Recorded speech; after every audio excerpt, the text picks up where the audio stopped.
Hello everyone. Today I am going to start some topic about legal language.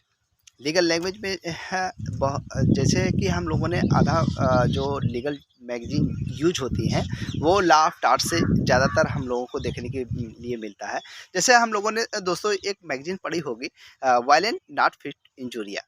इसमें ये होता है कि जब कोई दो पक्षकार अपनी जो है फ्री कंसेंट सहमति से जो कोई कार्य करते हैं या कोई अपनी कोई ऐसी वस्तु जो है अपने घर में लेकर आते हैं या कारोबार में लेकर आते हैं, उससे कोई नुकसान हो जाता है तो उस पर जो है प्लेंटिफ जो है डिफेंडेंट के ऊपर कोई केस नहीं कर सकता है, क्योंकि हमने ये जो है पहले से कोई कंसेंट दे दी है।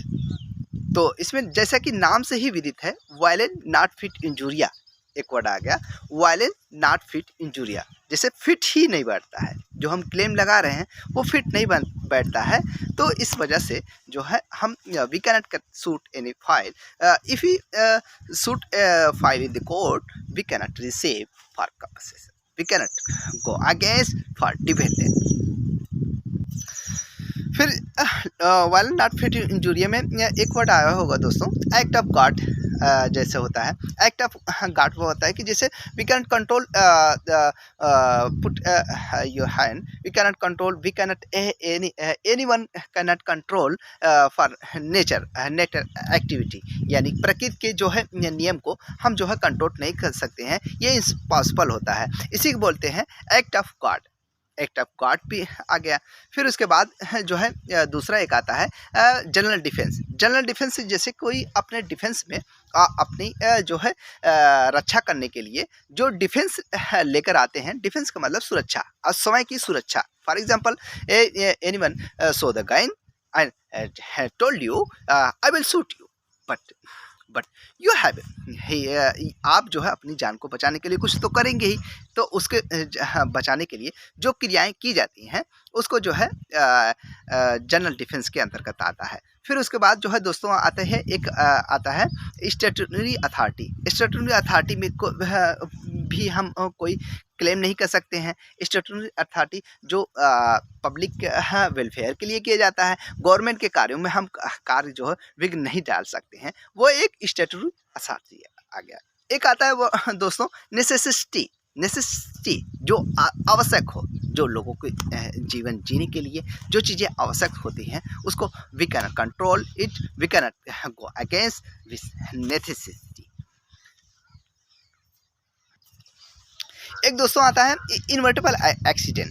जैसे कोई प्लेंटिफ है, हम अभी गाड़ी से जा रहे हैं और जाने वक्त जो है हम अपनी पूरी प्रयास करते हैं कि घटना को रोका जा सके, पर वो घटनाएं हो जाती हैं। तो इसमें जो है प्लेंटिफ जो है अपना एक डिफेंस ले सकता है कि हमने जो है पूरा प्रयास किया तो ये घटना हो गई, तो हम we can not responsible for any compensation.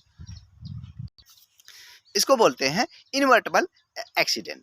Alternative danger भी हम लोगों ने लॉ ऑफ टार्ट में पढ़ा होगा। अल्टरनेटिव डेंजर वह होता है कि जैसे कोई किसी के कृत इतना परेशान किया जाता है, वो आदमी जो है आपने कोई ऐसा कृत कर देता है जिससे उसको सामना कर पड़ता है। जैसे कोई जो है सिविल ऐसा कोई उल्लंघन कर दिया, तो उसको अपने बचने के लिए प्राइवेट जो बचने के लिए न्यायालय में ये जो है अल्टरनेटिव डेंजर भी ला सकते हैं। जी हम दोस्तों बात कर रहे हैं वायलेंट नॉट फिट इंजूरिया की, जो फिट नहीं बैठता है, नाम से ही विदित होता है। इसमें एक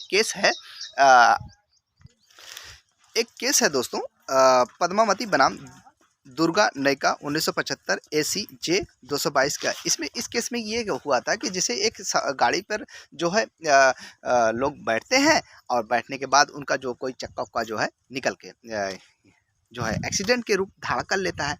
तो अब प्लेंटिफ जितने लोग घायल होते हैं वो लोग जाके केस कर देते हैं।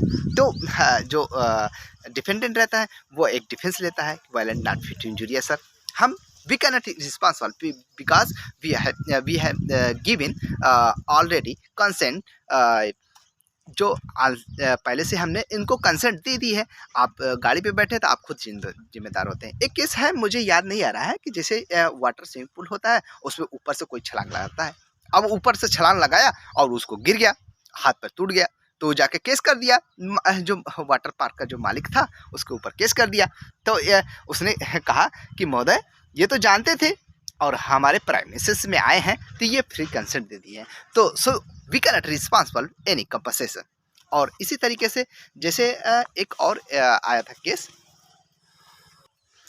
एक दोस्तों केस है स्मिथ बनाम बेकर 1891 AC 325 के बाद में। इसमें केस में क्या होता है कि एक क्रेन रहता है और क्रेन जो है प्लेंटिफ के ऊपर से पत्थर लेकर जाते हैं और इस तरीके से जो है कुछ पत्थर का जो है उनके ऊपर गिर जाता है।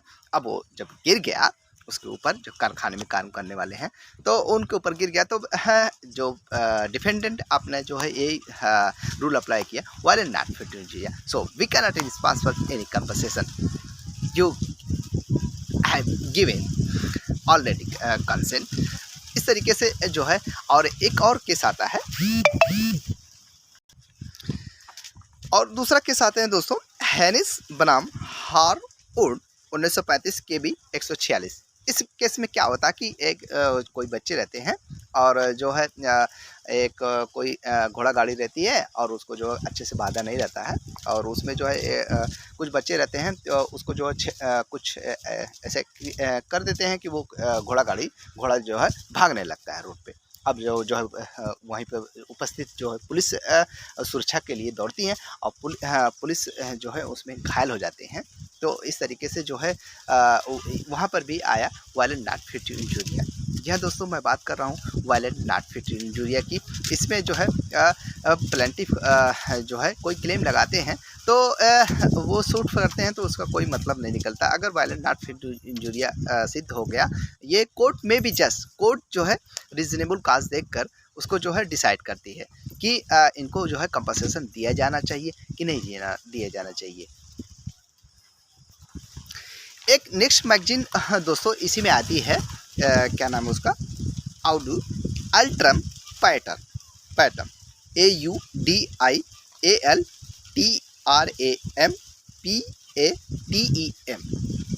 आउडी अल्ट्रम पैटर्न।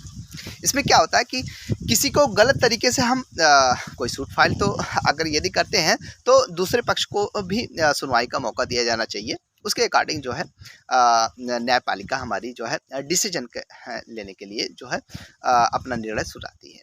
कोर्ट में भी जस्ट जो है कोर्ट जो है डिफेंडेंट को भी मौका दिया जाता है अपनी बात को रखने के लिए। इसको बोलते हैं आउडी अल्ट्रम पैटर्न। और अगली जो है मैगजीन आती है इग्नोरेंसिया नॉट इसको हमने बता दिया था पिछली वीडियो में। यूबी जस्ट इबीरेडियम where is right there is remedy, इसको भी हमने बता दिया था। फिर उसके बाद नमोदत्त क्वाटो नॉन हैबिट। इसमें कोई केस है क्या देख लेते हैं। आउडी अल्ट्रम पैटर्न इसमें जो है इसमें दोस्तों एक केस है आउडी अल्ट्रम पैटर्न में एक केस है शेखर घोष बनाम भारत संघ 2007 का मामला है। सुकू के 331 के मामले में उच्चतम न्यायालय ने स्पष्ट किया कि निर्णय पूर्व सुनवाई वहां आवश्यक होगी जहां नागरिक परिमाण उत्पन्न है। दूसरे पक्ष को सुनो का सिद्धांत प्राथमिकता आवश्यकता है। इस अपवाद केवल विपरीत विधायी आशय में पाया जा सकता है। इस सिद्धांत की उपेक्षा वही की जा सकती है आवश्यकता को पूरा कार्य करने की उपेक्षा की है।